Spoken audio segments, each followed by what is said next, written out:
Bonjour et bienvenue dans le premier épisode de Podcast de Sexisme, le podcast qui traite des questions de genre au niveau linguistique et sociétal.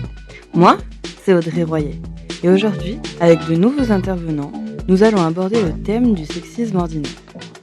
Je suis donc accompagnée d'Audrey Valette qui va nous parler du sexisme ordinaire dans la science, de Frédéric Mortigne pour le sexisme ordinaire au travail, de Catherine Bordeaux-Brassard qui évoquera le sexisme ordinaire dans la langue, et enfin de Laetitia Ducomte, c'est quoi cette insulte, qui parlera de certaines insultes sexistes. L'épisode se compose de 3 parties, dont le temps est mentionné dans la description. Nous allons donc tout d'abord parler du sexisme ordinaire dans le travail, ensuite des stéréotypes et du langage sexiste, et enfin aborder la déconstruction des barrières internes et externes et proposer des pistes d'évolution personnelle.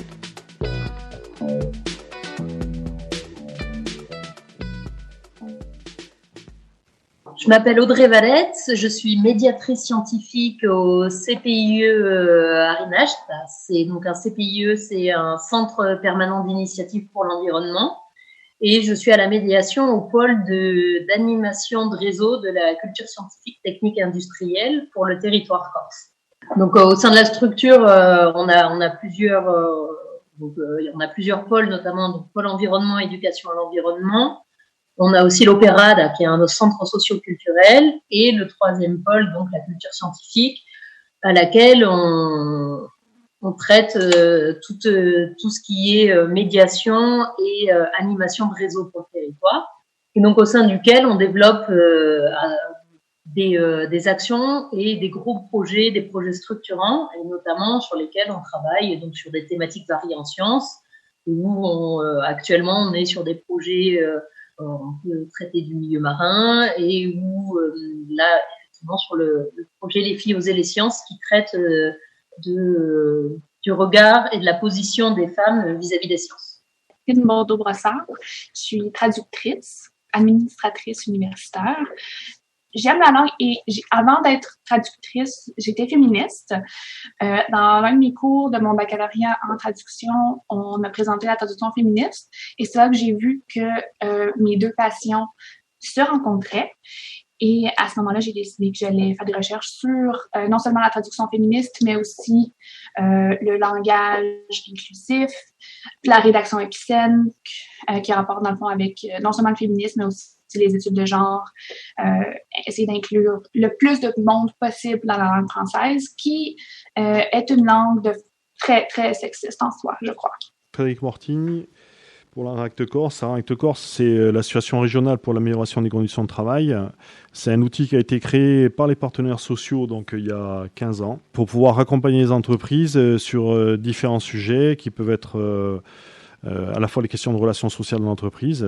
C'est également tout un sujet autour de l'égalité professionnelle, parce que tous les ans, on met en place l'université d'égalité professionnelle. On est à la 5e année cette année, avec des journées où on fait intervenir régulièrement des chercheurs universitaires pour traiter les sujets avec nous. Et puis, c'est aussi capitaliser toutes nos interventions pour éclairer les politiques publiques de façon à ce qu'eux-mêmes, quelque part, sachent ce qui se passe sur le terrain dans les entreprises, au-delà du soutien à l'investissement et, en tant que tel, mais comprennent que voilà, les différents enjeux qui se posent, c'est aussi les enjeux à la fois économiques, à la fois évidemment d'investissement, mais aussi de relations sociales, de transformation de l'entreprise, etc. Je m'appelle Laetitia. Je suis la personne derrière le compte C'est quoi cette insulte ? Un compte sur Instagram que j'ai ouvert il y a moins d'1 an. C'est un espèce de dictionnaire des insultes, mais au lieu d'avoir juste l'étymologie et l'origine de chaque insulte que je choisis, j'explique aussi s'il y a une discrimination qui se cache quelque part derrière cette insulte, ou si c'est une insulte que j'appelle inclusive, c'est-à-dire que tu peux dire sans discriminer personne et sans en fait cracher sur les minorités qui sont déjà plus bactères. Donc on n'a pas besoin non plus de continuer à les insulter. L'idée de mon compte, elle est venue parce que je pense que quand j'ai compris qu'il y avait vraiment plein d'insultes qui étaient hyper sexistes, hyper racistes, avec son étymologie et avec son origine et l'histoire de la création de cette insulte, c'est des insultes que je pense on devrait essayer de plus utiliser. je fais pas la police du langage. Je suis pas là pour dire c'est une horreur et tu es une personne sexiste si tu utilises le mot con ou le mot connasse. Je comprends totalement le fait que c'est quand même une habitude et que c'est quelque chose on a vécu avec ces insultes sans comprendre aussi leur portée discriminante derrière. Donc c'est absolument normal que l'habitude fasse qu'on les utilise sans comprendre. Donc c'est extrêmement difficile de plus les utiliser. Il semble intéressant, dans un premier temps, de définir le sexisme ordinaire. Il s'agit de stéréotypes, d'impératifs de genre qui se traduisent par des mots, gestes, comportements ou actes qui discriminent et réduisent une personne à son genre ou à son sexe. Avec cette notion de genre, que l'on transmet par l'éducation, la culture, les médias, on enferme une personne dans des clichés liés à son sexe. Un homme doit être fort, brave, courageux, ne doit pas montrer ses émotions. Une femme doit être douce, jolie, distinguée et avoir l'instinct maternel. Les deux genres sont concernés, mais leurs impératifs ne sont pas les mêmes. Le sexisme, c'est donc une attitude discriminatoire envers le genre. Le fait que ça soit ordinaire signifie que c'est conforme à l'ordre établi, à ce qui est considéré comme normal dans une société donnée à un moment T. Ces deux notions accouplées définissent la banalisation des discriminations de genre. Le sexisme ordinaire est partout, dans le quotidien, dans la famille, les cours de récréation, les médias, la publicité, etc. Aujourd'hui, nous allons nous intéresser à celui perpétué dans la langue, les insultes, la science et tout de suite, le travail.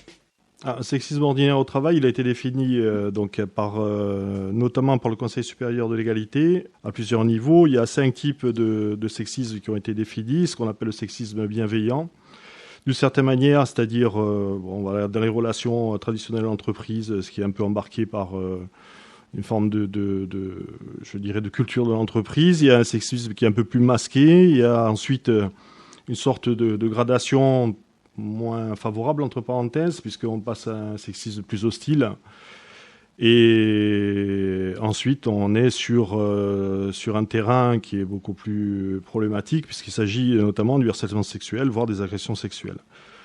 Donc pour l'entreprise aujourd'hui, d'une certaine manière, déjà les catégorisations en tant que telles, ça vaut dans tous les domaines d'activité. Il n'y a pas d'activité particulière soumise avec des environnements qui peuvent contraindre ou orienter en tout cas ce genre de problème. C'est à la fois dans le champ privé comme dans le champ public. C'est pas lié forcément à une activité spécifique en particulier. Juste rappeler aussi que l'employeur, de certaine manière, a aussi des responsabilités vis-à-vis de ce sujet-là. Elles sont au moins de 3 niveaux. Le premier niveau, c'est une responsabilité pénale, c'est-à-dire que lui est responsable aussi de l'agissement de ses propres salariés. Une responsabilité civile, dans le sens à la fois de la condamnation potentielle et puis de la réparation, mais surtout une responsabilité managériale, au sens où il est en tant que tel, à la fois responsable de ses salariés, mais en capacité aussi de sanctionner des formes de dérive, ou en tout cas des sujets qui peuvent être traduits en tout cas en tant que tel. Voilà. Donc c'est un autre niveau en tant qu'ARACT, c'est-à-dire outil paritaire qui a une forme de neutralité dans l'intervention de l'entreprise, qu'on essaye d'acculturer les collectifs de travail, avec ce que je vous ai amené aujourd'hui, notamment le jeu de plateau là, qui s'appelle Sexisme sans façon, et qui permet de donner, de renseigner quelque part et d'acculturer les collectifs de travail pour avancer sur le sujet. Parce que si on s'en tient, on va dire, uniquement au message à la fois de la société ou plus généralement des contraintes de la loi, je dirais c'est nécessaire, mais ça suffit pas. Voilà. Donc l'enjeu est vraiment d'irriguer l'entreprise avec ces sujets-là. De considérer aussi nécessaire que le collectif de travail, voire les partenaires sociaux et les employeurs se saisissent du sujet de façon à le faire progresser dans l'entreprise. Voilà. Si on travaille de façon contrainte, ça a ses avantages, ça a aussi ses inconvénients, et quelque part, c'est pas une mode. Donc l'enjeu, il est vraiment de changer la culture aussi de l'entreprise, et puis d'une certaine manière aussi se donner les moyens d'identifier on va dire à la fois des signaux faibles ou des signes qui conduisent à identifier les situations qui sont problématiques. Voilà. Qu'en est-il dans le domaine scientifique ? Sur quel projet travailles-tu en ce moment, Audrey ? des filles en sciences, la journée internationale. Hein. Donc l'idée c'était, à la base j'avais une journée grand public prévue avec pas mal d'outils parce que pour le projet que je manage, là, les filles osent les sciences, c'est une boîte à outils en fait et dans laquelle il y a on a fait beaucoup d'outils et certains adaptés au territoire. Notamment on a filmé des profils de femmes scientifiques. Donc on a fait 6 spots vidéo et des panneaux sous forme de roll-up. Et on a aussi dans la boîte à outils, il y a aussi des jeux de plateau et des quiz. Et il y a le principe aussi de tout ce qui est débat mouvant autour de la thématique. L'idée, c'était d'utiliser tous ces outils qui sont, d'habitude, ils sont destinés, si tu veux, à la base, ils ont été faits pour faire des interventions scolaires au niveau des collégiennes et lycéennes. Enfin, collégiens, collégiennes, lycéens, lycéennes. Et l'idée, c'est de faire des journées grand public pour les adapter, les permettre d'offrir cette visibilité au grand public. Et notamment aussi aux familles. Parce que sensibiliser les jeunes, c'est une chose. Mais après, par rapport à la thématique scientifique pure, qui là concerne aussi bien les filles, les garçons, c'est ouvrir tous ces métiers, en fait. Et aussi aux familles. Parce que parfois, on se contente, entre guillemets, de ce qu'on connaît ou de ce qu'on voit. Et quand les jeunes arrivent avec des idées plein la tête, sont parfois un peu confrontés à un certain refus ou à certaines craintes. Parce que, en fait, c'est de la méconnaissance. Mais ça, c'est global. C'est pas lié aux filles, c'est pour les filles et pour les garçons, c'est lié aux sciences en général. Est-ce que l'on sait vers qui le sexisme ordinaire au travail est-il le plus tourné ? On n'est pas un outil, nous, qui traitons une entrée spécifique par la question directement du genre. Quand on traite un sujet qui tourne autour d'une problématique, alors ça peut être aussi l'égalité professionnelle, ça peut être aussi les questions de ségrégation, etc. C'est plutôt amener le collectif de travail et puis aussi les partenaires sociaux et l'entreprise à réfléchir les sujets de façon à les poser de façon objective et ensuite à essayer de les traiter. Alors, de différentes manières, hein. Ça peut être déjà de les identifier, même de les faire verbaliser en tant que tels, c'est déjà parfois une avancée. Et ensuite, de mettre en place des moyens, notamment potentiellement par la formation, par une forme de responsabilisation aussi sur le sujet, pour essayer de sortir en tout cas des problèmes qui peuvent potentiellement se poser. Donc la question de la catégorisation homme-femme, c'est moins un sujet en tout cas autour des questions de sexisme qui sont, sociétalement, c'est plutôt orienté sur les problématiques qui se posent aux femmes, moins aux hommes. Je veux dire de façon grandement majoritaire, quoi. Donc l'idée de ce projet, c'est déjà d'apporter de la connaissance par rapport au milieu scientifique et notamment aux métiers et à toutes les branches liées aux sciences en général. Et donc, c'est de développer et d'apporter ces connaissances au plus grand nombre. Et le projet, effectivement, est pensé, il s'appelle Les filles oser les sciences. Donc, il cible dans un premier temps les filles, car on s'est aperçu que les chiffres, que ce soit bien recensés de l'éducation nationale et après par rapport au marché du travail, on se rend compte qu'il y a que les filles font des sciences, sont douées en sciences, mais qu'on ne les retrouve pas sur le marché du travail. Et donc, on s'est posé la question de pourquoi elles s'orientent moins, pourquoi on ne les retrouve pas, alors qu'il y a quand même une partie de filles et de femmes, hein, des étudiantes également, qui sont qui sont dans ces filières-là, et pourquoi on ne les retrouve pas. Et effectivement, quand on traite la question et qu'on creuse, on se rend compte qu'il y a des idées reçues et des stéréotypes que chacun en soi, en fait, et que aussi bien les femmes et les hommes, hein, et envers eux-mêmes également, hein, les femmes ont des stéréotypes envers elles-mêmes et les hommes également. Et on se rend compte que leur choix d'orientation, aussi bien en études que professionnelles, sont quand même énormément dirigés par ces idées reçues et par tout cet environnement sociétal autour de ces questions pour les sciences. Eh bien, on range les personnes dans certaines catégories, c'est-à-dire que dès le plus jeune âge, les garçons sont faits pour les maths, les filles sont plutôt pour les sciences humaines, les sciences douces. La distinction aussi qu'on fait souvent, qui est assez violente, brutale, c'est sciences dures, sciences molles. Hein. Les sciences dures sont pour les garçons, donc les maths, la bio, la physique, ça va être les garçons. Et les sciences molles, la psychologie, la philosophie, la littérature, on va l'associer directement aux filles. Et ça, dans le quotidien dès le plus jeune âge. C'est-à-dire dans la façon de s'adresser aux jeunes enfants, dans la façon dont les gens s'adressent les uns envers les autres. Comme typiquement, on va pas confier cette tâche à une femme parce que fragile, parce que pas capable, et pareil, on confiera pas, on aura plus de mal à faire confiance à un homme pour certaines tâches s'il s'agit des enfants ou de l'éducation, on sera plus méfiant. Pourquoi dans le monde du travail se perpétuent des comportements sexistes ? L'entreprise, ce n'est que quelque part le reflet aussi de ce qui se passe autour et ce qui se passe dans la société. Donc l'enjeu, il est plutôt d'essayer de ramener la question vraiment autour du débat dans l'entreprise, parce qu'il peut y avoir aussi, mais plus rattaché directement à ce moment-là, sur des questions, par exemple, de promotion, voilà, des sujets qui touchent directement à l'emploi, à la progression des personnes, voilà, des avancées, des promotions qui peuvent se faire et soutenues par certaines positions. Donc voilà, ça c'est d'une certaine manière, c'est là où il faut agir, quoi. Mais ce qui ressort des différentes études, c'est que ces femmes, donc, certes, pas en très grand nombre, mais il y a quand même un pourcentage de femmes qui font des études longues dans des sciences aussi bien de la physique, de la biologie, des filières, des mathématiques, les filières qu'on dit sciences dures, et ces femmes sont présentes. On se rend compte qu'elles ne sont pas sur le marché du travail.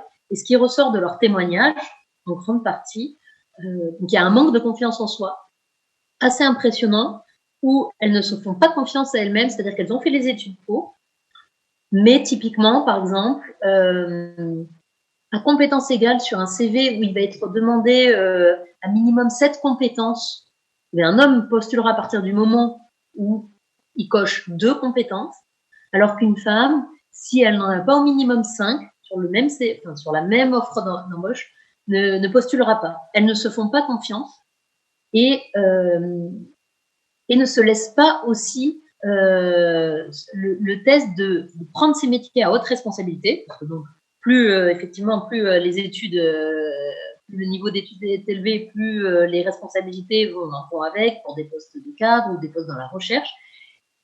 Eh bien, elles ne se laissent pas la chance de pouvoir prendre ces postes et d'avoir donc les responsabilités de ces postes-là et de leur vie privée. C'est-à-dire que elles se freinent d'elles-mêmes, dans le sens où elles ont envie d'avoir une vie aussi à côté, pas uniquement une carrière, mais avoir une vie privée, une vie professionnelle, et elles se bloquent d'elles-mêmes, c'est-à-dire que elles s'empêchent, elles ne s'autorisent pas à tester, de voir tout simplement, d'essayer de se tester, de pouvoir faire leur carrière professionnelle et d'avoir leur vie privée à côté. Alors qu'un homme se posera beaucoup moins ces questions-là. Vis-à-vis de, s'il a fait des études supérieures dans un certain domaine, il postulera dans ce domaine-là. Il va pas se dire, beaucoup moins, en tout cas. Comment fait-on pour faire évoluer les mentalités, les comportements en entreprise ? C'est d'acculturer le monde de l'entreprise, les partenaires sociaux, les représentants du personnel, les employeurs, sur le fait qu'il y a à un moment donné intérêt à essayer de regarder ce qui se passe dans l'entreprise. Il ne s'agit pas d'en faire un objet spécifique en tant que tel, mais déjà identifier le sujet. Voilà, parce qu'on parle du sexisme aujourd'hui, mais il y a des problématiques sur le handicap, il y a des problématiques sur des questions d'égalité professionnelle, il y a des problématiques qu'il ne faut pas avoir de vue dans l'entreprise, qui sont de plein d'autres sujets. Et l'enjeu, c'est véritablement essayer de les identifier simplement pour ensuite se mettre en marche pour les traiter.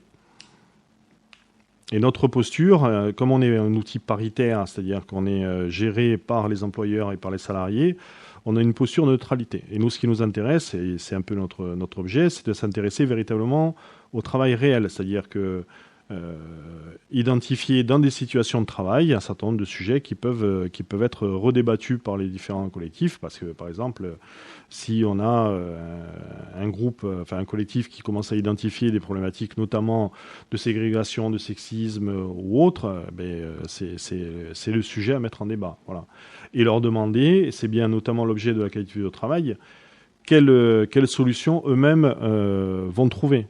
Voilà, parce que l'entreprise, c'est singulier. En fait, toutes les entreprises sont spécifiques en tant que telles, par rapport à leur métier, par rapport à l'histoire, par rapport à leurs enjeux actuels et futurs, etc. Donc, c'est les mettre aussi dans cette perspective-là, en se disant, voilà, on remet les éléments en débat, on remet le sujet en débat, et qu'est-ce qu'on fait par rapport à ça ? Voilà. Est-ce qu'il faut acculturer et peut-être sensibiliser un peu plus ces managers déjà pour qu'ils identifient ou qu'ils décalent un tout petit peu eux-mêmes le fait qu'il y a des blagues un peu sexistes, etc. Et de faire en sorte que on atténue un peu ce type de message et puis on passe à une autre vision des rapports hommes-femmes peut-être dans l'entreprise. Mais c'est à notre niveau, c'est par le travail, c'est par l'analyse du travail avec le collectif, avec le travail, avec les travailleurs, qu'on arrive aussi à identifier les sujets. Parce que si c'est que du déclaratif d'une partie ou d'une autre, c'est un peu compliqué d'avoir la prise dessus, quoi. Voilà. Et de pouvoir ensuite faire évoluer l'ensemble des acteurs pour traiter le sujet. En quoi une insulte peut-elle représenter le sexisme ordinaire ? Souvent, quand on utilise des insultes, c'est quand même qu'on est dans la colère. Et la colère, c'est cet état psychologique où normalement la raison a un peu quitté la conversation, c'est qu'on n'est plus vraiment dans le raisonnement, on n'est plus vraiment dans la communication. On est comme ça, il faut que ça sorte tout seul, quoi. C'est comme on dit, la cocotte sur le feu, là on explose, et quand on explose de colère, on dit les choses, parfois des choses qu'on regrette, mais quand même des choses instinctives. Et c'est intéressant de voir quel est l'instinct, qu'est-ce qui est instinctivement les termes qu'on va choisir pour exprimer notre colère. Et c'est des termes que la société a décidé d'utiliser comme des termes péjoratifs. Et c'est vraiment ça qui est très important dans la déconstruction, c'est d'arriver à comprendre qu'il faut qu'on reprenne le sens de ce qu'on dit. C'est très important parce que sinon on véhicule des idées qui sont donc des discriminations systémiques de la société que parfois nous-mêmes on combat, mais on ne s'en rend même pas compte qu'on continue à les véhiculer à travers nos termes, quoi. Une fois que l'on a identifié le problème, que fait-on ? La deuxième phase, après, on va dire, cette sorte de diagnostic, ou d'autodiagnostic un peu de la situation, c'est petit à petit d'identifier les situations, d'essayer de se mettre dans une forme aussi d'expérimentation dans l'entreprise en se disant, sur tel collectif, on a ce type de problème, qu'est-ce qu'on fait pour le traiter ? Voilà. Et on se met en route pour identifier les modes aussi de traitement, c'est-à-dire se voir peut-être plus souvent, mettre en place des formes d'espaces de discussion autour du sujet entre managers et salariés.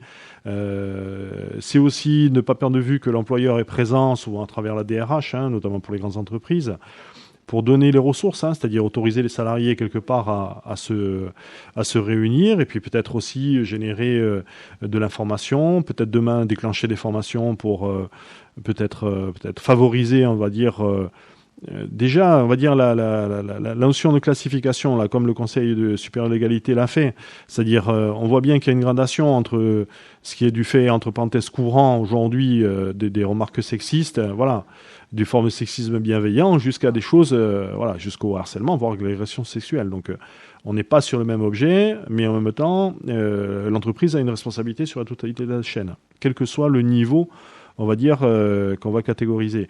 Le sexisme ordinaire en milieu professionnel est une véritable discrimination de genre. Le Conseil supérieur de l'égalité professionnelle, le CSEP, a identifié en 2015 3 types de sexisme ordinaire. Premièrement, le sexisme dit bienveillant, de la galanterie aux propos paternalistes, qui peuvent réduire l'autre à son apparence ou à un objet de désir, jusqu'aux compliments de compétences professionnelles qui sont perçus comme spécifiquement féminins ou masculins. Juridiquement, c'est donc interdit par la loi. Nul ne doit subir d'agissements sexistes, définis comme tout agissement lié au sexe d'une personne, ayant pour objet ou pour effet de porter atteinte à sa dignité ou créer un environnement intimidant, hostile, dégradant, humiliant ou offensant. Le CSEP a défini ce deuxième type de sexisme ordinaire comme masqué. Il s'agit de blagues, d'humour sexiste, de répartition de tâches selon les stéréotypes de genre, ne pas inviter à une réunion, ne pas écouter, couper ou ne pas donner une prise de parole, reprendre à son compte une idée ou mettre en doute, sans raison, l'avis d'une autre personne. Et enfin, le CSEP propose un troisième type de sexisme, le sexisme hostile. Il s'agit de manifestations d'irrespect ou de mépris et injures, de propos dégradants, dévalorisants ou infériorisants, un dénigrement des compétences ou des capacités, ainsi que de remarques culpabilisantes sur les responsabilités familiales. Cette catégorisation est un moyen, pour une personne qui souhaite comprendre et identifier le sexisme ordinaire, de mieux appréhender un environnement ou des comportements externes. Il ne s'agit pas d'un cadre référent, mais plutôt d'accompagnement jusqu'au discernement. Comme nous avons déjà commencé à l'expliquer, le sexisme ordinaire passe principalement par la parole. Voyons à présent ce que nos intervenants disent sur le stéréotype et la langue. Est-ce que les hommes ont moins envie de fonder une vie de famille, ont moins envie de favoriser leur vie personnelle? Alors, c'est pas qu'ils en ont moins envie, c'est qu'ils vont pas ils vont pas se torturer autant. Ils vont pas se poser autant de questions parce que par leur éducation, donc déjà, par exemple, pour avoir fait plusieurs formations sur le territoire, il y a quand même aussi une forte pression sur les hommes, dans le sens où ils doivent assurer pour le foyer, assurer pour la famille, avoir un certain salaire, avoir un certain poste. Ça, déjà, cette pression-là. Donc, ils aiment cette pression de devoir assurer. Mais ils vont pas se poser autant de questions, à se dire, attends, je postule à ce poste, mais je vais peut-être devoir être mobile, je vais peut-être bouger à droite, à gauche, est-ce que je pourrais avoir ma vie de famille à côté? Disons que ces questions-là, ils se les posent sur le moment, beaucoup plus qu'en amont, avant même de postuler. Alors qu'une femme va y réfléchir, en fait, avant même d'avoir envoyé son CV, elle va se dire, non, mais ça, je pourrais pas le faire, ça, je ne serai pas disponible, ou je vais pas y arriver. Elles se font pas confiance. Alors qu'un homme va voir sur le moment, et c'est pas qu'il aura moins envie d'une vie de famille, c'est que d'office, il s'autorisera les choses, et il verra en temps voulu. Alors qu'une femme va se mettre ses propres barrières, et alors après, c'est des généralités, c'est-à-dire que les deux cas peuvent arriver aussi bien à des hommes qu'à des femmes. Peux-tu nous parler d'une insulte ordinaire sexiste? Donc, vraiment le principe de cette insulte qui est aussi en fait une espèce d'interjection de violence, mais aussi de je me suis fait mal, ou celui-là je déteste, ou etc. Con, conne, connerie, connement, déconner, tout ça, c'est quand même parti dans tout un ensemble de différents champs lexicaux de la connerie. La base, vraiment l'étymologie de con, c'est, comme pas mal de gens le savent maintenant, c'est vulve, c'est-à-dire que c'est vraiment le sexe qu'on peut dire féminin, ou en tout cas des personnes à vulve, si on peut dire ça aussi de façon un peu plus inclusive. Et en fait, il y a quand même deux options pour l'étymologie de con. Il y en a un, c'est du grec koniklos, qui est le lapin. C'est ensuite devenu cuniculus en latin. Et d'ailleurs, je ne sais pas si tu sais, mais la cuniculture, c'est l'élevage de lapins, qui fait penser à cunilingus. Mais la différence, c'est que cunilingus, c'est avec 2 N. Et ça change tout, parce que c'est une autre étymologie. Cuniculus, c'est avec un seul N, et c'est donc le lapin. Et t'imagines bien qu'en fait, si on a choisi le terme de lapin pour parler de la vulve, c'est à cause de la fourrure douce et touffue du lapin. C'est d'ailleurs pour ça que maintenant, en français, on a préféré dire chatte, la femelle du chat, qu'on n'a pas du tout dans les organes génitaux dits masculins. On a plutôt des objets de l'ordre de la force, du pouvoir, le brakmar, tu vois, le levier, l'épée. Et d'ailleurs, pour en revenir à l'épée, la deuxième étymologie possible, et qui là du coup qui se rapproche de cunilingus, c'est cunus avec 2 N, et ça c'est le fourreau, donc le fourreau de l'épée. Là, on est dans le gros sexisme, hein, c'est-à-dire que concrètement, la femme, c'est le réceptacle de la puissance de l'épée. Et c'était déjà du sexisme. Hein. Là, on est dans le latin, on est dans le 3e, 4e siècle, mais c'est déjà sexiste l'idée d'utiliser con comme mot pour parler de la vulve. Hein. C'est l'objet passif qui reçoit l'objet actif, le fourreau qui reçoit l'épée, quoi. Et c'est aussi forcément très hétérocentré, c'est-à-dire que la femme, elle est hétérosexuelle, elle reçoit l'homme, quoi, l'homme avec un pénis. C'est pas la femme, c'est pas, elle n'existe pas hors de l'homme en fait.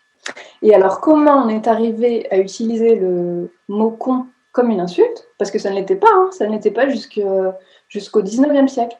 Ce con, c'était vraiment, c'était utilisé dans les récits pornographiques hein, pour parler du sexe féminin. Comment c'est devenu une insulte, c'est un peu mystérieux, mais ce qui est sûr, c'est que ça provient du sexisme. C'est-à-dire que traiter de con, c'est traiter de vulve, et donc c'est traiter d'organes génital féminin, et donc la femme, elle est censée forcément être inférieure à l'homme. Et donc, c'est un peu comme traiter d'animal, c'est-à-dire que quand on fait une hiérarchie entre les hommes et les animaux, on fait aussi une hiérarchie entre les hommes masculins et les femmes, le mâle et la femelle. Et du coup, traiter de con, c'est traiter de femme. En termes linguistiques, en quoi est-ce du sexisme ordinaire? Au niveau du sexisme ordinaire, ce qu'on remarque, c'est la langue est constituée d'expressions. La langue vivante contient beaucoup de ce qu'on appelle des expressions idiomatiques, donc des phrases qui sont répétées, des mots qui vont ensemble, donc des mots qu'on entend souvent ensemble, des collocations par exemple.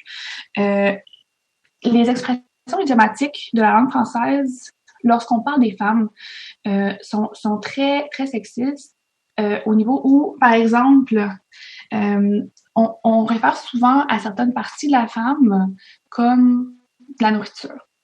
On va dire d'un fessier que c'est une pêche. On va dire des seins que c'est des melons. On va dire que c'est des prunes. La virginité féminine, c'est une cerise. Ou des animaux. Mais lorsqu'on parle du corps de la femme, elle est là, elle est objectifiée comme quelque chose qui peut être mangé, qui peut être dévoré par l'appétit masculin, par exemple.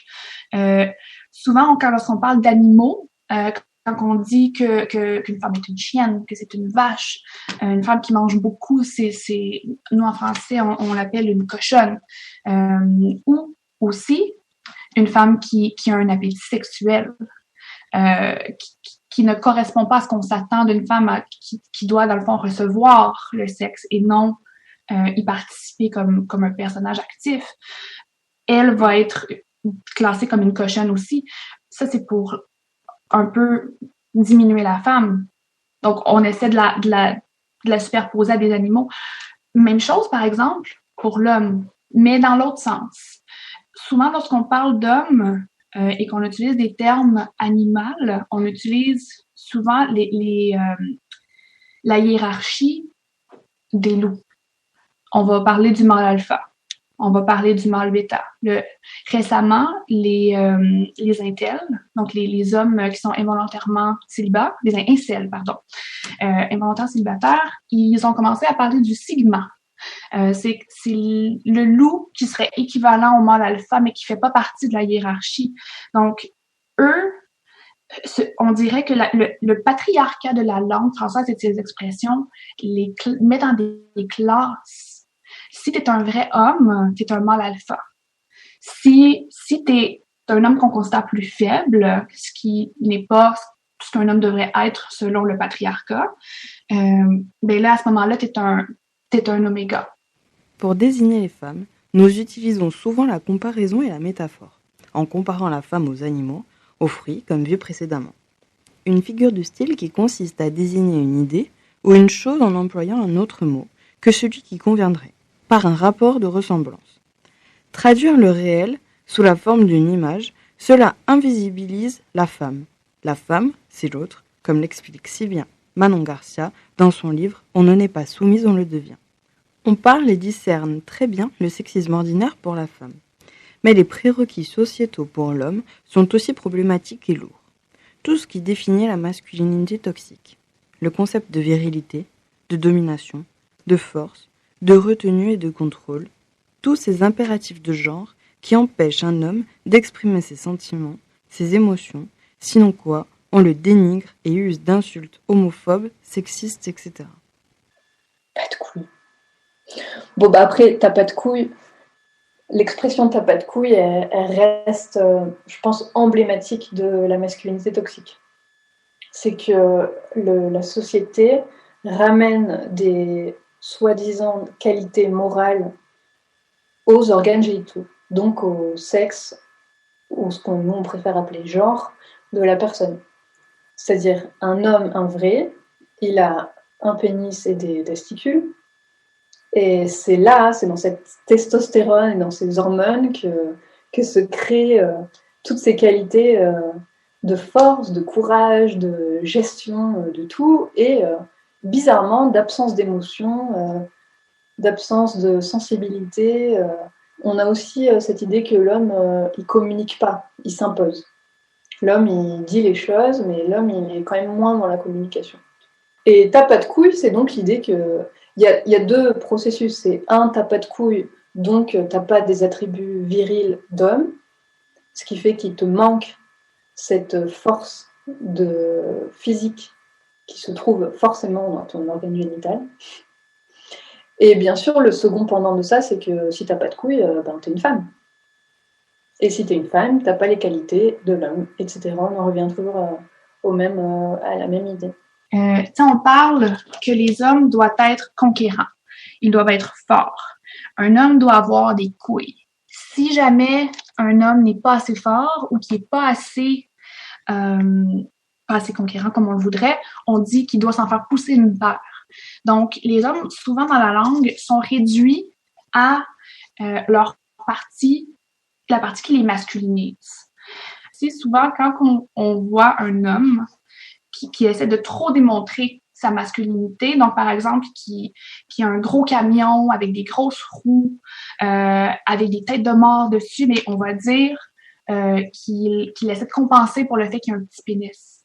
On va toujours les réduire. Autant que la femme est réduite à un mets comestible d'un certain côté, l'homme, lui, va être réduit à son sexe. On utilise souvent les termes, par exemple, homophobes pour parler d'hommes hétéros qui ne respectent pas les différentes balises mises en place par le patriarcat. Donc, par exemple, on va dire qui est, excusez-moi l'expression, fif, qui est gay de façon dérogatoire, pas dérogatoire, de façon négative. Un exemple que j'ai vu récemment que j'ai trouvé assez intéressant, c'est on parle beaucoup du masque avec la pandémie et le fait que les vrais hommes n'ont pas peur de la maladie. Donc, les vrais hommes ne portent pas le masque. Et par exemple, on l'a vu souvent, nous, au Canada, on est très près des États-Unis, donc on voit beaucoup ce qui se passe chez eux dans nos réseaux.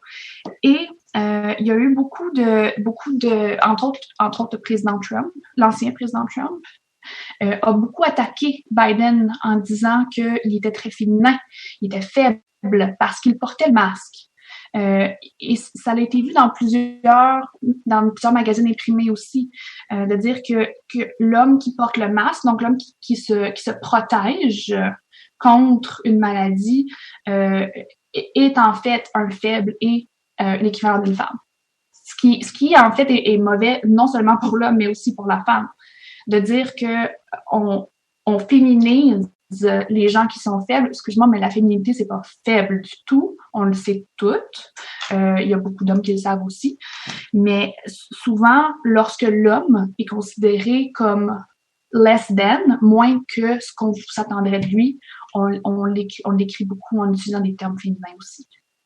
Tapette, il est presque triste.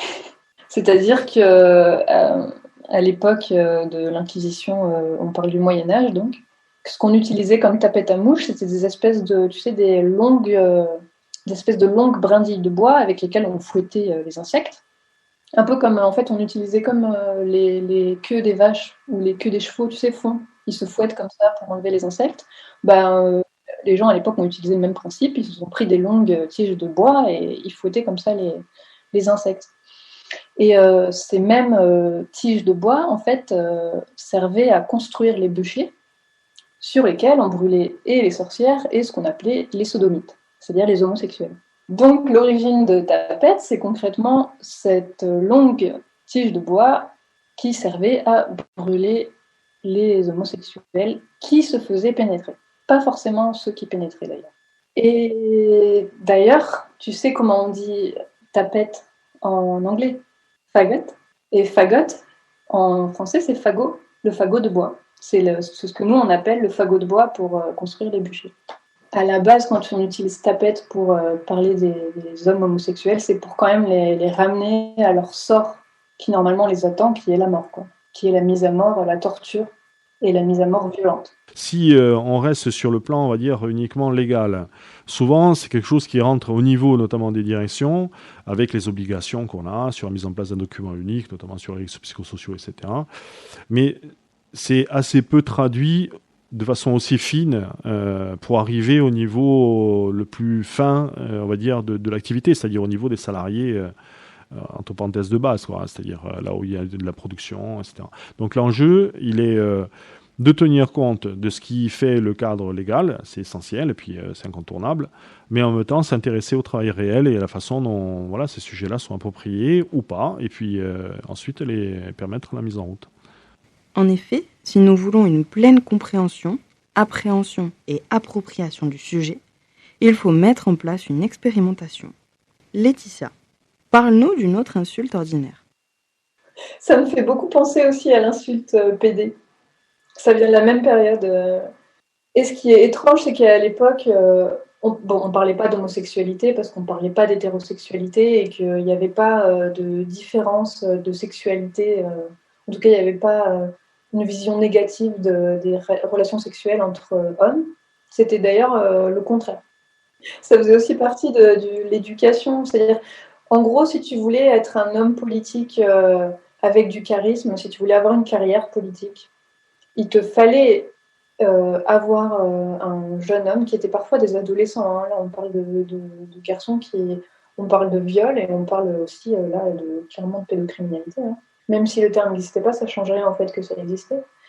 Et il fallait l'éduquer politiquement et dans la société, etc., mais aussi sexuellement. Et il y avait des hommes, par exemple, qui refusaient d'avoir ce genre de relation, qui n'avaient pas envie d'avoir des relations sexuelles avec des garçons.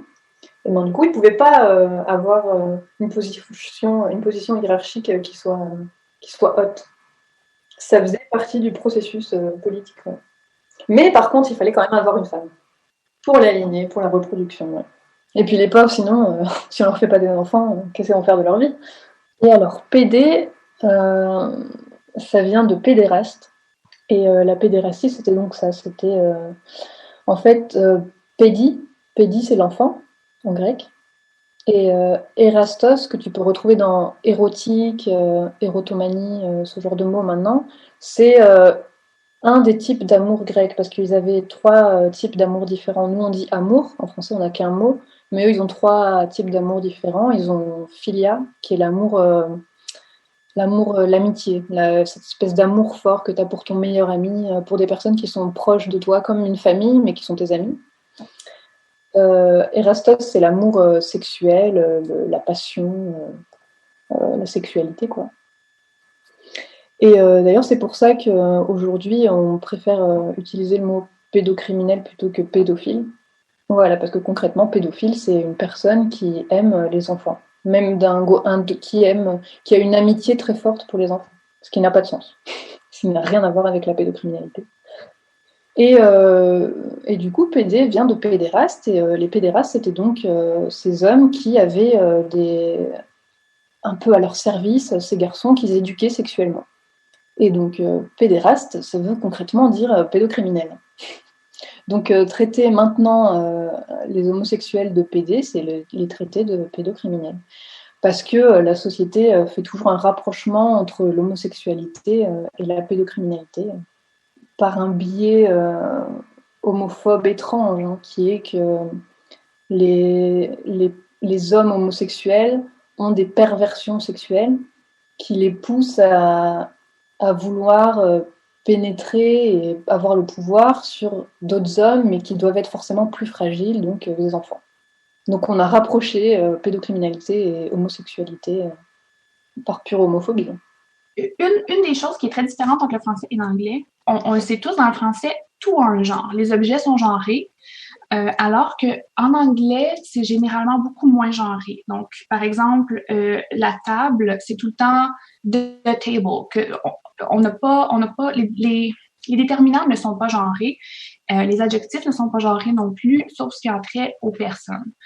Au début, l'anglais était genré, car toutes les langues européennes viennent directement d'une langue avant le latin. C'est normal d'avoir des langues genrées. La majorité des langues européennes le sont, mais l'anglais a été modifié parce que quand l'Angleterre a été, si on veut, colonisée par les Nords, les deux langues avaient différents genres pour les mêmes objets.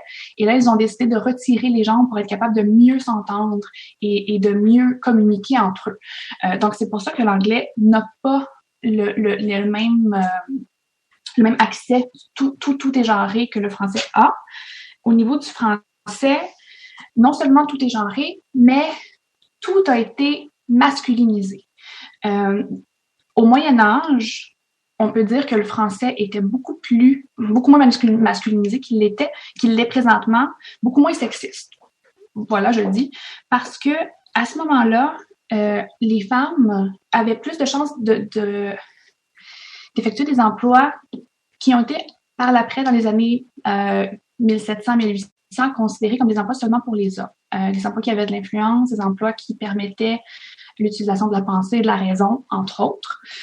Donc, à ce moment-là, des mots comme autrice, qui a beaucoup été réutilisé, qui d'ailleurs, je sais pas pour vous en France, mais au Québec, jamais pratiquement on utilise le mot auteur, pour parler d'une femme auteur. On utilise toujours autrice. Maintenant, il a été vraiment, il est rené de ses cendres.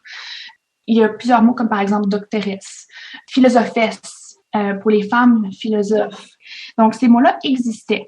À un certain moment, l'Académie française a décidé que ces occupations-là n'étaient pas des occupations que les femmes devaient occuper. Parce que c'était soit qui était lié à un standard, comme par exemple être docteur, c'était considéré comme it came with a standard. C'était très bourgeois, si on veut. Donc, c'était réservé pour les hommes. Quand je sais que longtemps, par exemple, en femme, après que nous, on l'ait retiré ici, en France, pardon, pas en femme, vous utilisiez Monsieur la ministre ou Madame le ministre, alors que on voit clairement que ces emplois-là étaient considérés comme des emplois pour les hommes. Est-ce que vous avez déjà entendu quelqu'un référer à une dame qui travaille, par exemple, dans une épicerie, comme caissière, comme Madame le caissier, Madame le vendeur? Non plus. Mais on voit souvent Madame le maire, tout ce qu'il y a, tous les emplois qui viennent avec un certain, qui sont plus distingués, si l'on veut, ont été masculinisés. Et c'est là qu'est née aussi l'expression « le masculin l'emporte sur le féminin ». Là où le féminin est devenu comme un substantif, un ajout, si on veut, et que le masculin est devenu le général. Avant ça, c'était pas le cas. Surtout au niveau de la grammaire, on utilisait beaucoup la grammaire au niveau de l'accord, par exemple, on utilisait l'accord de proximité. Donc, on aurait pu dire, par exemple, l'expression les droits de l'homme. Ça a été créé par le français. On voit clairement que on utilise le mot homme pour inclure tous les êtres humains.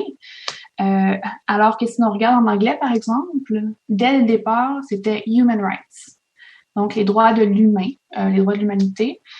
C'est très différent à ce niveau-là. On se rend compte que après, ça va aussi dans l'évolution sociétale globale, c'est-à-dire qu'on a de plus en plus d'ouverture d'esprit sur tous les métiers, à savoir que voilà, tous les métiers sont accessibles aux femmes que depuis 2014.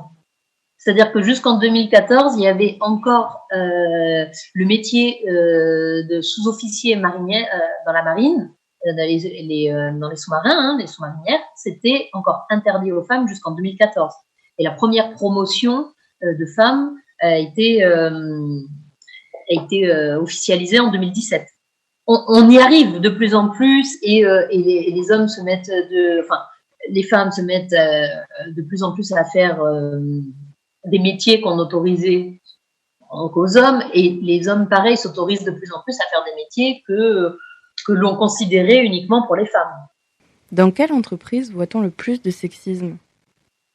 À l'heure d'aujourd'hui, on est plutôt à essayer de faire la communication et à culturer. Vous pouvez bien penser que l'entreprise, entre parenthèses, majoritairement féminine, si vous allez dans les services à la personne qui emploie 95% de femmes, c'est pas ce genre de sujet qui va remonter. Vous allez avoir des problématiques sur les questions de reconnaissance, sur les questions de conditions de travail, sur les questions de troubles musculo-squelettiques, d'organisation du travail, du lien manager, mais c'est pas ce genre de questions qui vont remonter. Alors souvent, je pense aujourd'hui, des entreprises d'une certaine taille, c'est-à-dire que il y a aussi les moyens à l'interne de faire vivre les sujets, où il y a des représentants du personnel, où il y a une forme de densité aussi du rapport et du dialogue social qui permet d'identifier les situations et auquel cas de les faire remonter de façon organisée pour en faire des objets à la fois de débat et ensuite des objets à traiter. Dans beaucoup d'entreprises, et je pense dans notre région qui sont de petite taille, le sujet en tant que tel n'est pas forcément identifié comme, entre parenthèses, une problématique, quoi. Après, les questions de rapport dans l'entreprise avec plus d'hommes, plus de femmes, évidemment, quand c'est totalement, je dirais, on peut considérer que s'il y a majoritairement des hommes dans une entreprise avec quelques femmes, il y aura potentiellement, dans ce qu'on connaît au jour le jour, des formes de rapports qui peuvent être à la fois de la bienveillance ou des choses plus graves. Je vais prendre un autre sujet. Si vous parlez des maladies chroniques évolutives au travail aujourd'hui, ça touche 20% de la population active. C'est pas pour ça que les entreprises sont très engagées sur le traitement de ce genre de problème, alors qu'en même temps, il va y avoir potentiellement aussi la stigmatisation en tant que telle, vis-à-vis d'une personne qui est touchée déjà, qui va s'absenter, qui va revenir, et des questions d'aménagement de poste qui peuvent avoir un coût, même si c'est accompagné, etc. Voilà. Il y a un rapport et un regard qui changent vers la personne. En effet, dans une société capitaliste où le système économique s'appuie sur la propriété privée et l'accumulation de capital de manière continue et régulière, les maladies chroniques, le bien-être au travail et le sexisme en entreprise ne sont pris en compte qu'en second plan. De nombreuses études ont pourtant montré qu'une répartition égale, qu'une bonne gestion managériale et qu'un terrain propice à l'épanouissement personnel et professionnel améliore la performance individuelle. Pour cela, nous vous invitons à prendre connaissance de documents de la RACT et de la Directe. Quand on parle de sexisme aussi, il y a des problèmes qui sont liés au fait de la méconnaissance, et comme par exemple tous ces noms de métiers que l'on garde au masculin, parce qu'ils ont une connotation, une fois mis au féminin, ils ont une connotation plutôt négative. Un entraîneur, c'est un entraîneur. Si on parle d'une entraîneuse, ça peut porter à confusion. Il y a la rédaction, dans l'édition, c'est pareil. Rédacteur en chef, on voit très bien que ça va être le poste de l'éditeur en chef. On voit très bien que ça va être le responsable global de la revue à éditer. Alors que quand on le met au féminin, rédactrice, éditrice, là, ça va être plus la personne qui fait le secrétariat dans l'idée qu'on s'en fait, alors qu'au final, c'est le même poste. Tout ce sexisme-là, qui est négatif autant pour les femmes que pour les hommes, clairement, ça vient directement du patriarcat. Ça vient aussi beaucoup de ce qu'on a appelé récemment la masculinité toxique. C'est la masculinité forte à tout prix pour les hommes. Et ça, c'est clairement toxique pour eux, comme ça a été toxique pour les femmes depuis toujours. Et ça, on en a parlé beaucoup, de comment la masculinité est toxique pour les femmes, mais c'est toxique aussi pour les hommes. Il est ordinaire pour les hommes, mais il est aussi ordinaire pour les femmes. Tu sais, la masculinité toxique fait que un homme, un vrai, comme ils disent, ça doit se montrer supérieur à une femme. En anglais, ils disent two birds, one stone. C'est que en disant les vrais hommes font ci, ça fait mal aux hommes, mais ça fait mal aux femmes aussi. Tu sais, de dire les vrais hommes ont plein de partenaires sexuels. Les vrais hommes sont supérieurs au niveau de leurs émotions, sont capables de mieux gérer leurs émotions que les femmes, sont plus forts aussi intellectuellement que les femmes. Mais ça fait mal aux deux côtés. Ce qui est vraiment intéressant, c'est de comprendre que si on utilise un mot sous forme d'insulte, ça veut dire que si on utilise ce mot contre quelqu'un, ce mot, il a une valeur péjorative. C'est-à-dire que tu ne vas pas dire à quelqu'un « espèce de stylo ». Parce qu'on n'a rien contre les stylos, il n'y a rien de mal avec les stylos. Si tu dis à quelqu'un « espèce de petite femme » et que pour toi c'est une insulte, ça veut dire que pour toi, une femme, une petite femme, c'est quelque chose que l'autre personne n'aurait pas envie d'être, c'est quelque chose qui va le blesser si on lui dit. C'est quand même la base de l'insulte. Tu ne peux pas renier le fait que si tu traites un homme de femmelette, c'est que c'est censé le blesser de ressembler à une femme. Donc être une femme, c'est pas censé être bien. Aussi, au niveau des femmes, ce que je trouve, c'est que les femmes sont les victimes choisies du sexisme linguistique. Donc, elles ont été invisibilisées depuis plusieurs années. Dans la grammaire, on les a retirées, comme je parlais tantôt des milieux intellectuels, on a retiré plusieurs façons de les rendre visibles dans la langue. Et c'en est la même chose aussi pour les personnes non-genrées. Surtout dans la langue française qui... par exemple, moi, dans ma pratique de traduction, je travaille dans un centre de counseling universitaire et lorsque je traduis ou lorsque je contacte les étudiants, j'ai des étudiants en français et en anglais. Et je trouve ça très, très difficile en français de toujours être inclusive. Parce que en anglais, c'est très facile d'entamer un courriel puis de dire Hello folks, voici ce que j'ai à vous dire. Tout le monde est inclus. C'est non-genré, c'est ni les femmes ni les hommes. C'est tellement facile.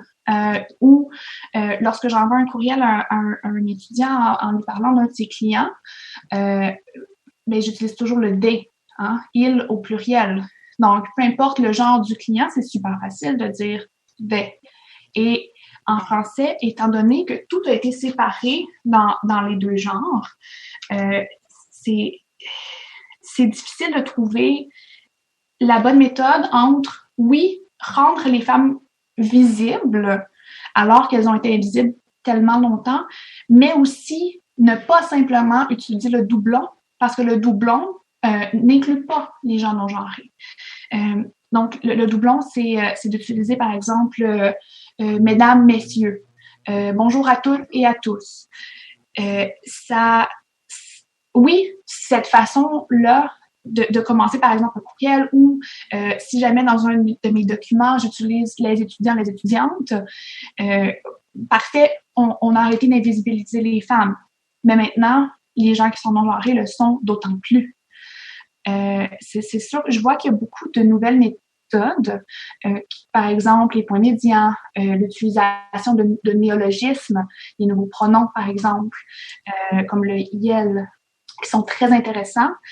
Les linguistes qui gardent un peu, qui protègent, si on veut, selon eux, les balises de la langue, n'acceptent pas encore ces choses-là. Donc, ça prend beaucoup de temps avant qu'un néologisme soit accepté et qu'il soit, par exemple, inscrit dans les dictionnaires ou qu'il soit reconnu par ici au Québec, on a l'Office québécois de la langue française il y a beaucoup de linguistes là-bas. Et au niveau de la reféminisation, ça a été assez rapide. Je dirais pour par exemple, la reféminisation des titres. On a commencé ça dans les années 70 au Québec. Alors que l'Académie française a émis ses premiers commentaires sur la reféminisation en 2019. Après cette intervention, nous souhaiterions vous parler d'un compte Instagram Bye Bye Bannery, qui est une collective, une expérimentation pédagogique de création typographique variable et inclusive. En effet, nous sommes à la recherche de nouveaux termes pour inclure tout le monde, et ce compte est une véritable source d'inspiration dans ce sens. Bye Bye Bannery, sur Instagram, nous vous recommandons grandement d'y jeter un coup d'œil. Mais tout, n'importe quel terme, quand tu commences à creuser l'étymologie d'un terme et tu te rends compte ce que ça veut dire, tu réalises en fait, l'idée de départ, c'est toujours de ramener à quelque chose d'inférieur. Et donc tu te rends compte que ce que la société pense inférieur, c'est les femmes, les minorités de genre, les minorités sexuelles et les animaux. Mais il ne faut pas s'en surprendre parce que qui a procédé à l'invisibilisation des femmes dans la langue française? C'est l'Académie française. Et une chose qui est encore plus intéressante, c'est que l'Académie française, les académiciens ne sont pas des linguistes. Ce ne sont pas des traducteurs, ce ne sont pas des gens qui ont étudié en linguistique. Souvent, c'est des gens qui ont travaillé en éducation ou des gens qui ont travaillé, par exemple, comme écrivains. Qui sont-ils pour régir la langue française?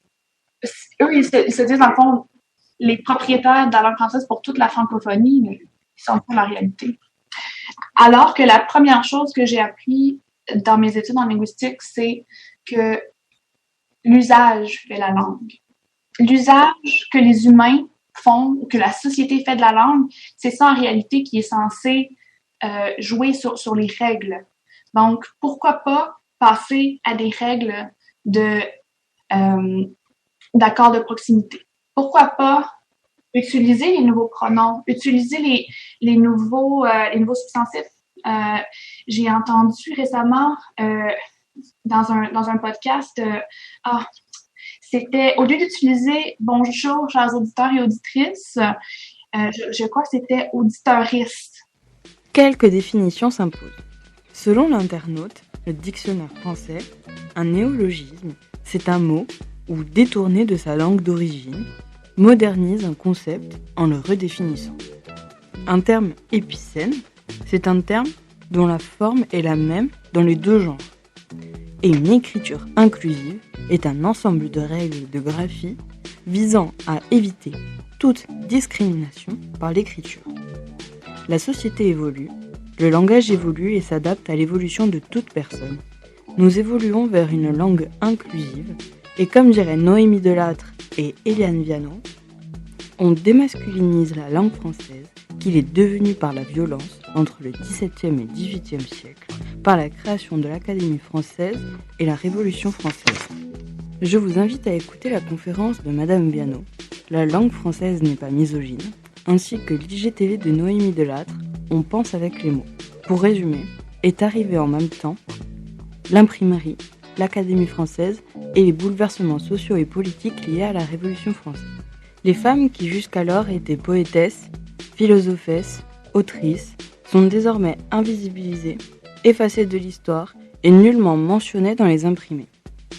Mais depuis la Révolution française et la création et la perpétuation du patriarcat à travers l'Académie française, tout cela a bien changé, n'est-ce pas? Pour en savoir plus sur l'Académie française, l'écriture inclusive et la féminisation des métiers, rendez-vous sur les réseaux sociaux de Podcast ou Sexisme. Après ce passage sur les stéréotypes et la langue, il semble pertinent de déconstruire les barrières internes et externes et de voir les potentielles et possibles améliorations. Comment identifier, faire de la pédagogie et changer le sexisme ordinaire? Sur le fond, quel que soit le sujet qu'on traite, notamment en termes de risques psychosociaux, l'enjeu, c'est véritablement évidemment de les inscrire dans le document unique, voilà, se donner des pistes, des moyens pour le traiter, et c'est de le faire vivre. Parce que identifier d'une certaine manière, c'est quelque part répondre, on va dire, à la commande réglementaire et légale. Mais si derrière il n'y a pas de traduction opérationnelle, c'est pas opportun. Donc voilà, l'enjeu il est véritablement d'accompagner pour pouvoir faire en sorte que dans l'entreprise on on arrive comme ça à bâtir aussi une politique. Hein. C'est pour ça que le fait que la direction soit présente est essentiel. Bâtir une politique, ça veut dire donner des moyens aussi, peut-être passer un peu plus de temps sur ce sujet-là que sur d'autres et créer les conditions du changement. Et effectivement, quand on amène les projets aux jeunes, on précise bien et sur ces métiers-là que c'est accessible à tout le monde. Et typiquement, pendant une intervention, on a une jeune qui a posé une question à sa prof et qui lui a demandé si elle pouvait être électricien. Dans sa phrase, c'est-à-dire que ils avaient pas encore la notion de dire oui, électricien, bien sûr tu peux être électricienne, c'est pas le problème, mais parce que dans l'idée, la représentation qu'ils ont, la jeune avait envie de faire ce type de métier, enfin du moins elle s'intéressait à ce métier, mais se poser la question si elle pouvait le faire, dans le sens où pour elle,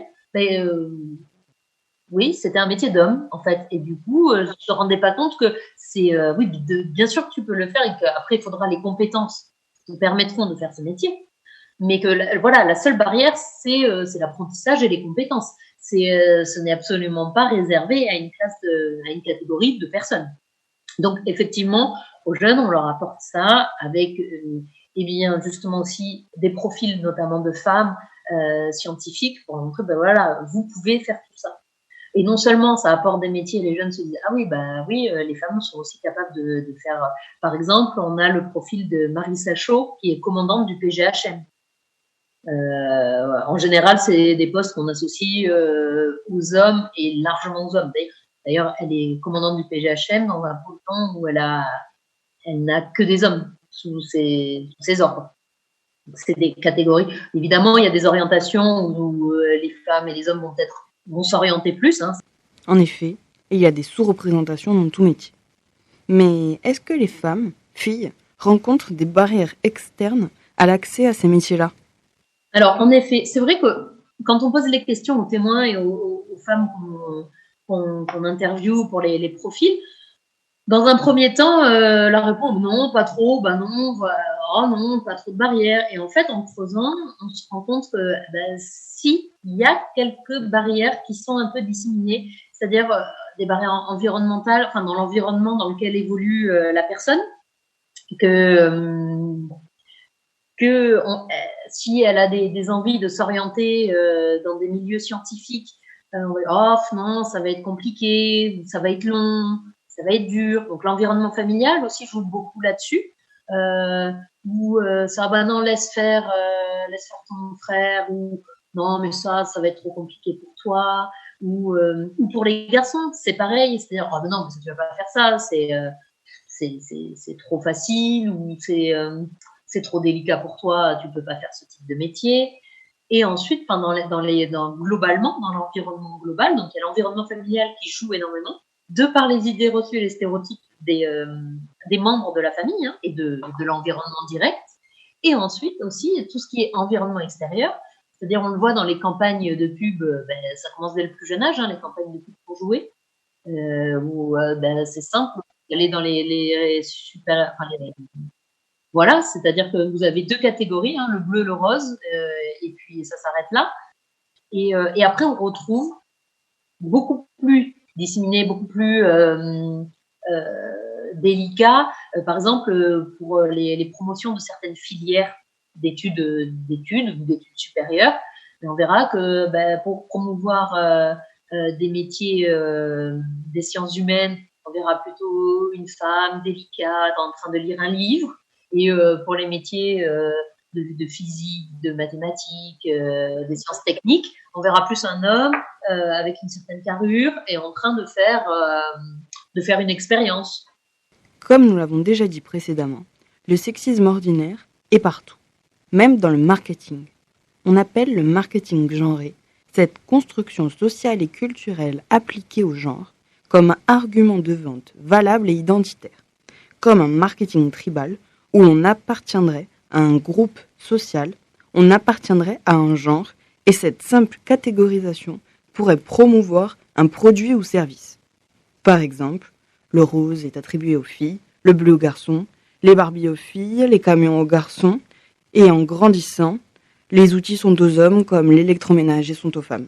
Test Souvent, on l'utilise sans se rendre compte concrètement de ce qu'on est en train de dire, La peste, c'est donc cette maladie, cette épidémie qui a ravagé les pays européens. Et on l'utilise pour parler des enfants, souvent des jeunes filles, des adolescentes, qui, encore une fois, ne sont pas discrètes, ne se laissent pas faire, ouvrent leur bouche et se plaignent. Et forcément, t'imagines que quand même on met au même niveau une enfant ou une jeune fille qui ne se laisse pas faire et qui décide de faire des choses sans qu'on lui donne l'ordre, avec une épidémie meurtrière. On a ravagé l'Europe. On peut considérer que c'est plus simple dans le sens où on va leur demander et leur imposer moins d'exigences. Après, ces métiers-là, on les atteint quand même à partir d'un certain nombre de compétences. Il faut quand même avoir des compétences, et sur des dossiers. Mais effectivement, un CV identique,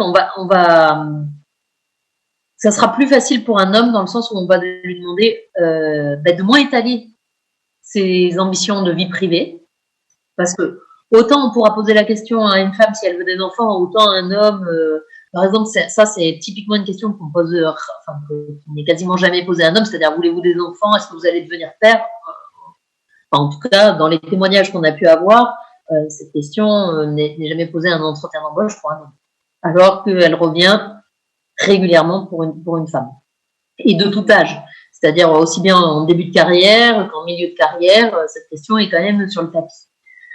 Donc, plus simple, oui, mais pas sur tous les aspects. Avec Garce, on revient un peu à la même idée de la jeune fille qui, si elle n'est pas passive, douce, et si elle ne se laisse pas faire, forcément, on l'insulte et on lui dit clairement qu'elle n'a plus sa place dans la société puisqu'elle n'est plus à sa place. Et avec Garce, c'est assez extraordinaire, c'est que Garce, ça veut dire jeune fille. C'est-à-dire que c'est le féminin de garçon. Mais on a totalement perdu l'utilisation de Garce en tant que jeune fille, et on lui a attribué un sens hyper péjoratif, qui est que la Garce, c'est... Alors forcément, toujours on revient à la prostituée, parce que la femme qui décide de se faire compenser ses services sexuels et qui prend en main son destin et qui décide que, puisqu'elle doit être un objet sexuel, autant qu'elle se fasse payer pour ça. Ça, c'est quand même ce que déteste le plus la société. Les prostituées, c'est d'ailleurs celles qui se prennent le plus d'insultes, c'est les mots qu'on utilise le plus, tout ce qui est putophobie, putain d'ailleurs. Putain, c'est un peu comme con. C'est un peu les deux interjections qu'on utilise le plus. Et du coup, de base, la garce... c'est à partir du XVIIe siècle que c'est passé de jeunes filles adolescentes, on va dire, comme garçons, c'était quand même des jeunes, à prostituées. Mais d'ailleurs, ça s'est même chevauché au XVIIe siècle. Je sais que dans Zola, tu pouvais retrouver dans le même livre garce pour parler d'une adolescente et garce pour parler d'une prostituée, tu vois. Et puis finalement, avec le temps, on a perdu totalement l'idée de jeune fille tout à fait basique, et on a gardé le sens de prostituée. Et après, vers le XXe siècle, début du XXe siècle, c'est devenu... la garce est devenue celle qui se tait pas, celle qui a une liberté sexuelle assumée. C'est celle qui... La garce, c'est aussi souvent celle qui blesse l'homme, mais qui s'en excuse pas. Celle qui fait un peu des coups fourrés, des coups par derrière. On me dit, ah, la garce.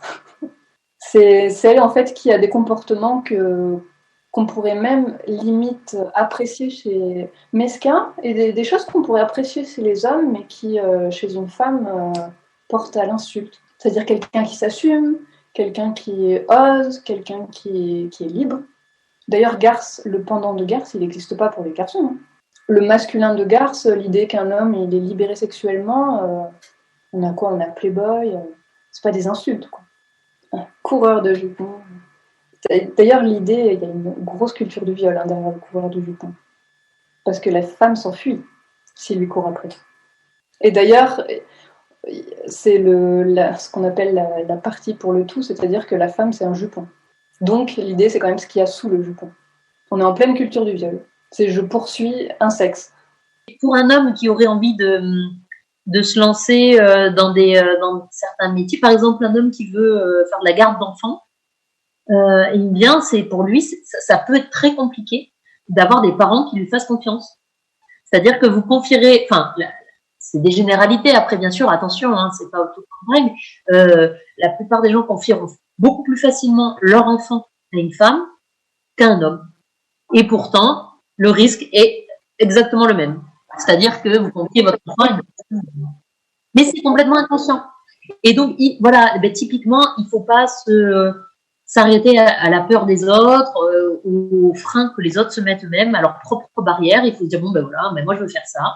En effet, je vais rencontrer des difficultés, peut-être plus qu'une autre personne, mais il faut pas lâcher, il faut pas se résigner. Il y a beaucoup d'insultes d'animaux qui sont aussi féminisées. Par exemple, mauviette, qu'on caractérise plus les hommes peut-être avec ce terme-là. Mauviette, ça vient de Movie, c'était un animal, c'est toujours un oiseau marin. Et du coup, la mauviette, quand on rajoute E de TE, le suffixe et, c'est une façon de féminiser, bien sûr, et c'est aussi une façon d'inférioriser. Le suffixe et, c'est la petitesse, c'est plus petit, c'est comme la fillette. Quand on caractérise un humain comme un animal, c'est parce qu'on a bien sûr, avec notre société spéciste, l'idée que déjà l'humain, ce n'est pas un animal, c'est une autre catégorie. Et du coup, c'est infériorisé. Les insultes qu'on attache souvent aux hommes, et souvent aussi quand même aux homosexuels en soi, c'est l'idée qu'on manque de courage, qu'on manque de force, qu'on manque d'allant dans la vie, on n'a pas les bons arguments, on n'a pas la place de l'homme viril, et la virilité, c'est forcément la puissance, la force, et la capacité de prendre la place, c'est le va-t-en-guerre, c'est l'empereur, c'est le soldat, quoi. Celui qui n'a pas d'émotion, celui qui a peur de rien. D'ailleurs, mauviette, c'est comme... en fait, ça veut dire poule mouillée. On aime bien choisir quand même des animaux féminins. Mauvi, comme c'est un animal qui est au masculin, c'est le mauvi. On le féminise, c'est la mauviette. Et la poule mouillée, pas le coq mouillé, pour ça. Non. En quoi la traduction féministe peut-elle aider les femmes dans le sexisme ordinaire?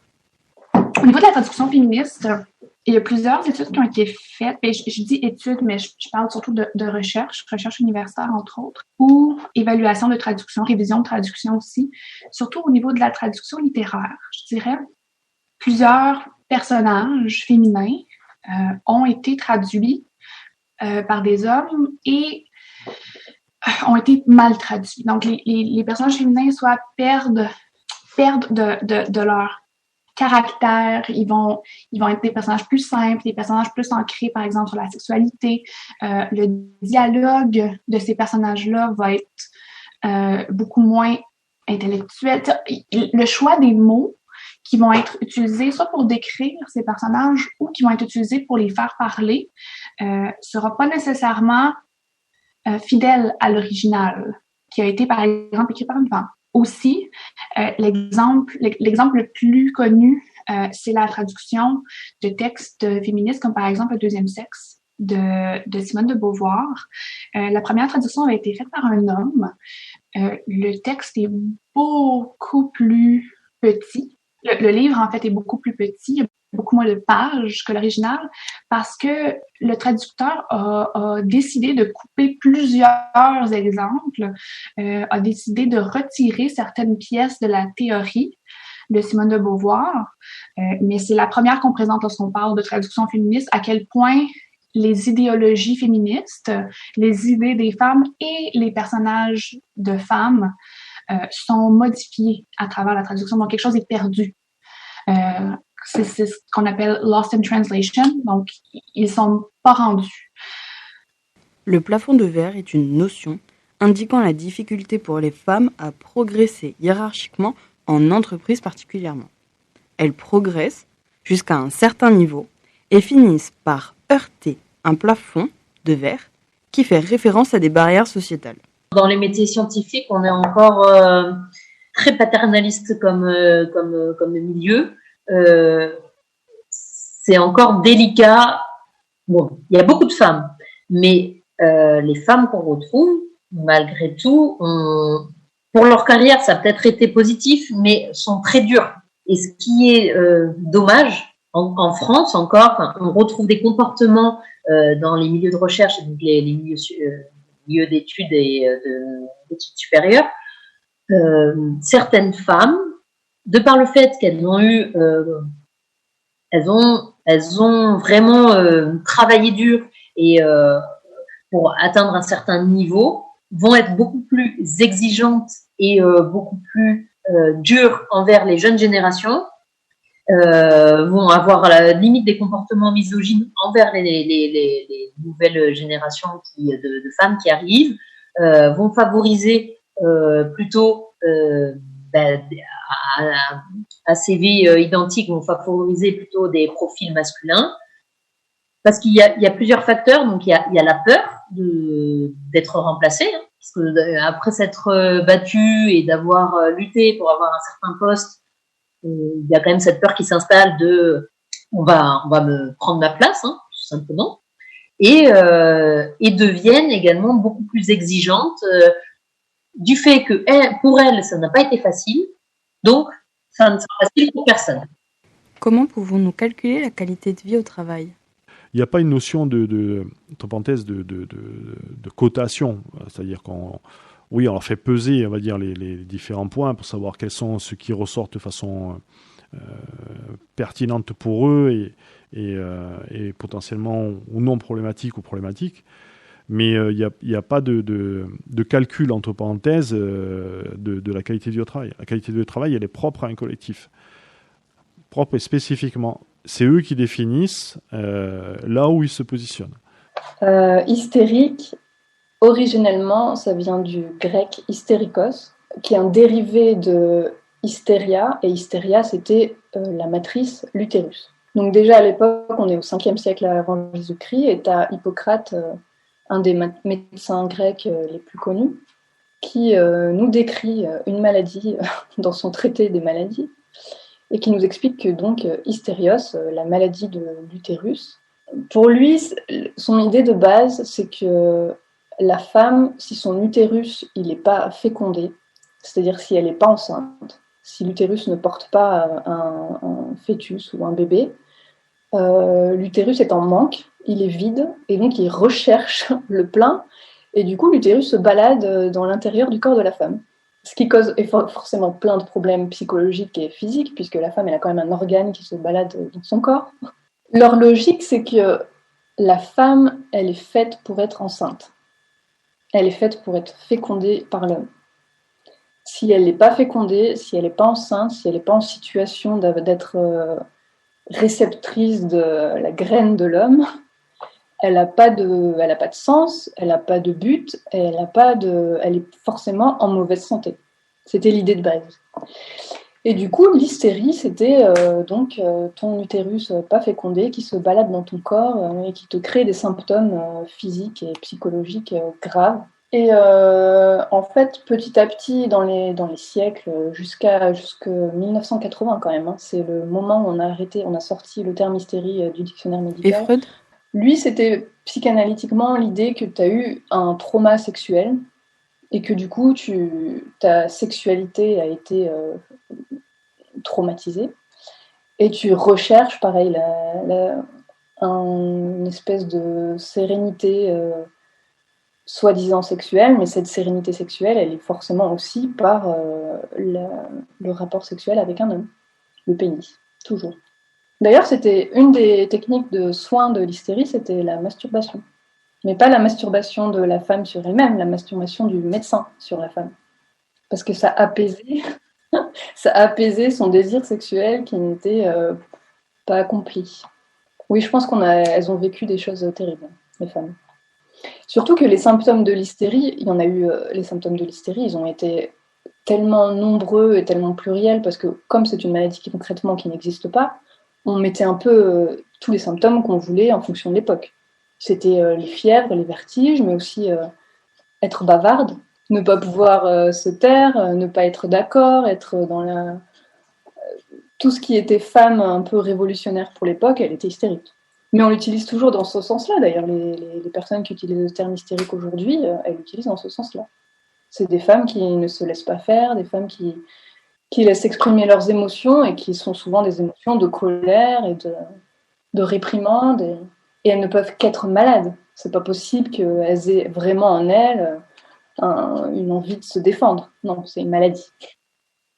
Il y a une étude qui est pas mal, qui montre, qui a été réalisée, me semble, alors en 2016, on a demandé à des jeunes filles, donc des collégiennes, de dessiner, de reproduire une forme géométrique, un dessin géométrique, en présentant l'exercice comme un exercice de mathématiques, de géométrie. Donc il fallait reproduire les formes. Et on a, dans un autre groupe de jeunes du même âge, on a présenté l'exercice comme un exercice de dessin, de reproduire, c'était le même schéma, et de reproduire donc le même, mais sous forme d'exercice de dessin. On a présenté l'exercice à des filles et à des garçons. Quand c'était un exercice présenté comme un exercice artistique, les filles réussissaient tout aussi bien, alors que quand il était présenté comme exercice de géométrie, là, elles perdaient complètement leurs moyens. Et des collégiennes, c'est-à-dire des jeunes qui avaient à peu près, dans les douzaines d'années. Donc ces clichés ces idées reçues, voilà, à partir du moment où c'est des maths, c'est panique, ça panique. Alors ça vient, c'est global. À 12 ans, vous savez pas encore si vous allez être bon pour certaines filières ou pas. C'est pas l'apprentissage, il est en cours, quoi. Toutes les capacités sont là, sont prêtes à être exploitées. Donc, c'est vraiment des barrières dès le plus jeune âge. Chez les garçons, on voit pas il n'y a pas de distinction de. Fiotte, il est très proche de garce. C'est-à-dire que fiotte, c'est comme garce, ça veut dire petite fille. C'est-à-dire petite fille est devenue fillette. Fillette en Franche-Comté, avec l'accent de là-bas, c'est devenu fillotte. Et il y a une règle en linguistique. Plus les voyelles et les consonnes sont difficiles à prononcer, et plus elles ont tendance à disparaître dans le temps. Donc fillotte, on a vite enlevé les deux L et c'est devenu fiotte. Et la fiotte, on est dans la pleine masculinité toxique. C'est l'homme qui n'est pas viril, l'homme qui n'a pas de courage, l'homme qui n'a pas de force, l'homme qui est lâche, qui est peureux, qui assume pas son statut d'homme, qui est censé être celui qui porte le monde sur ses épaules et qui gère et qui a la force de mettre des choses en marche. Bon, c'est quand même aussi maintenant un synonyme de l'homme homosexuel, du gay, de l'homme gay. Bon, déjà, on aime beaucoup utiliser une insulte féminine pour les hommes homosexuels. Parce que forcément, l'homme gay, c'est celui qui a trahi son genre, qui a trahi sa virilité, c'est celui qui s'est rapproché de sa féminité. Tout ça, forcément, c'est des concepts tout à fait créés par la société, mais qui n'ont rien de biologiquement certain. C'est-à-dire il n'y a aucun type de qualité féminine ou de qualité masculine qui existe scientifiquement. C'est la société qui les crée en fonction de l'époque. D'ailleurs, il y a 200 ans, l'homme il portait du maquillage et des jupes. Mais de nos jours, en tout cas, voilà, l'homosexuel, c'est celui c'est entre guillemets féminisé. C'est celui qui a accepté d'avoir une part féminine. Et du coup, il a trahi son genre et donc on le traite de femme. Comme toujours, on le traite de petite fille, de fiotte. Les termes épicènes, ce qui est le fun, c'est qu'ils ne sont pas nécessairement masculins ou féminins. Donc, moi ici, on a des clients au centre. Donc, au lieu de dire les clients et les clientes, je vais dire la clientèle du centre. Au lieu de dire, par exemple, les étudiants et les étudiantes au niveau de l'université au complet, on pourrait dire la communauté universitaire. C'est sûr que il va falloir de l'éducation, pas de l'éducation dans le sens où il va falloir inclure les gens dans cette discussion-là et les éduquer pour leur permettre d'apprendre ces nouvelles façons de faire. Et il va falloir aussi continuer, je pense, à créer des nouvelles façons et à y penser. La variation de sens entre un mot masculin et un mot féminin. Je pense que c'est là aussi où on voit beaucoup la hiérarchisation des genres, c'est qu'un même mot un même mot qui n'est pas une insulte, un mot ordinaire, comme maître. Un maître au masculin, ça peut être ou le maître de l'esclave, donc il y a quand même aussi une position hiérarchique, ou le maître des élèves. Bon, il y a une personne au-dessus, et la maîtresse. Ok, ça peut être la professeure des écoles, on commence un peu à l'avoir aujourd'hui ce sens un peu plus, mais c'est aussi bizarrement la maîtresse, c'est-à-dire la femme avec lequel le mari trompe sa femme. Il y a un côté femme, il y a un côté sexualisé, il y a un côté femme objet, ou femme en tout cas, qui a un rapport avec l'homme. On l'a aussi bizarrement, léger. Léger au masculin, c'est léger, c'est machin, et aérien, léger, et au féminin, légère, c'est tout autre chose. C'est la frivolité, on repart sur la sexualisation de la femme qui n'est pas censée être présente, parce que la femme n'est que là pour être fécondée et faire des enfants, elle n'est pas là pour aimer sa sexualité ou pour se retrouver dans une sexualité libérée. Donc une femme légère, on en revient bien sûr à la putophobie, à la stigmatisation de la femme prostituée. Et un homme léger, non, ça veut rien dire. Ça n'existe même pas. Donc l'enjeu, il est aussi de travailler sur l'expression des uns et des autres pour faire en sorte qu'on lie à la fois les enjeux de performance aussi avec les questions peut-être indirectement plus sociétales qui sont celles du sexisme. Mais en fait, pour limiter au maximum ce type de comportement et du moins pas le subir, c'est déjà d'être capable de savoir si on en est plus ou moins victime ou si on en est plus ou moins l'auteur. Il faut faire attention à son vocabulaire, il faut quand même faire attention à la façon dont on s'adresse les uns aux autres. Qu'est-ce que le sexisme ordinaire ? Où s'applique-t-il ? Qui le perpétue ? Comment pouvons-nous l'identifier ? Comment pouvons-nous éduquer à l'inclusion ? Comment inculturer au respect et à la parole égalitaire ? Comment déconstruire ses propres barrières ? Aujourd'hui, nos 4 intervenants ont tenté de répondre à ces questions. Mais le plus important, c'est que nous y répondions tous individuellement. Ces questions sociétales, vers une égalité et acceptation totale des différences, sont importantes dans la construction personnelle et collective. Alors nous rappelons, que vous soyez cisgenre, transgenre, hétérosexuel, homosexuel, bisexuel, asexuel, pansexuel, queer, intersexuel, que vous soyez une femme, un homme, non-binaire. Les questions et arguments énoncés n'excluent ou ne discriminent en rien la personne que vous êtes. Nous traitons des sujets délicats qui sont encore très tabous et très polémiques. Nous souhaitons inclure tout le monde, comprendre toutes les pensées et ne blesser personne. Nous sommes très ouverts à la parole, alors n'hésitez pas à nous envoyer des messages privés pour nous parler de votre ressenti. En espérant que les sujets et thèmes abordés sauront vous enrichir personnellement, nous vous donnons rendez-vous le 15 mars pour le prochain épisode et en attendant, restez connectés sur les réseaux sociaux de Podcast ou Sexiste pour en savoir plus.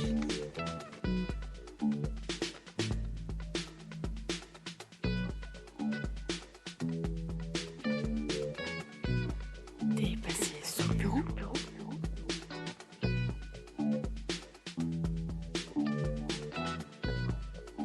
Fillette.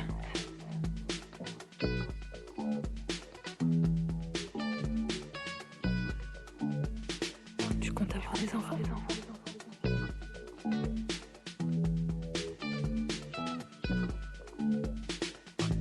Sois un homme.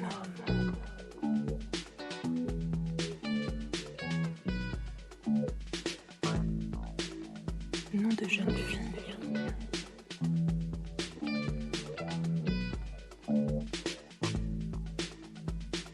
T'es pas viril.